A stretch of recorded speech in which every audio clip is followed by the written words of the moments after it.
এই ধরো তুমি আমার প্রতিবেশী হলে কেমন হতো বলতো? উপরে বারান্দা থেকে তোমাকে আমি দেখতে পেতাম। হয়তোবা তুমি কখনো কাজের ফাঁকে চলে আসতে, না হয় ভুল করে কোন একটা জিনিস খুঁজতে খুঁজতে। আমি ঠাই দাঁড়িয়ে থাকতাম সে অপেক্ষায় তোমাকে টিকটিবার দেখার জন্য। হয়তোবা চোখে চোখ মিলতো কখনো একবার, তুমি লাজে রাঙা হয়ে যেতে। আমি না দেখার ভান করে চলে যেতাম।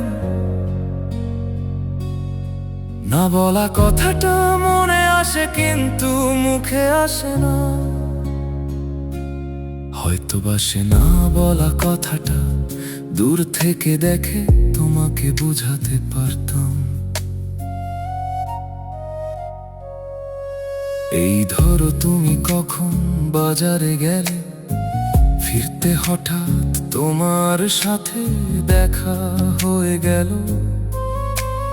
গাড়িতে করে তোমায় লিফট দিতে পারলাম, সেই ফাঁকে তোমার খবর নিয়ে নিলাম আর জিজ্ঞেস করলাম কেমন আছো। হয়তোবা তুমি না চেনার ভান করে চুপ করে থাকতে, আমিও ভয়ে ভয়ে তোমাকে গাড়ির আয়নায় দেখে নিতে পারতাম। তারপর হয়তো বাড়ির ছাদ থেকে আর তোমাকে কয়েকদিন দেখতে পেতাম না, না হয় একবার দেখতেও পেতাম। আমি বারবার দৌড়ে ছাদে চলে আসতাম তোমাকে আরো একবার দেখার জন্য। হয়তো বা দেখে নিতাম, কিন্তু দূর থেকে দেখে কৌতূহল কি কম হয়?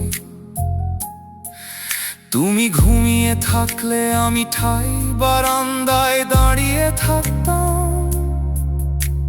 হয়তোবা এখনই উঠে আসবে আমাকে দেখতে। সত্যি সত্যি তুমি যদি আমার প্রতিবেশী হতে, তবে কেমন হতো বলতো?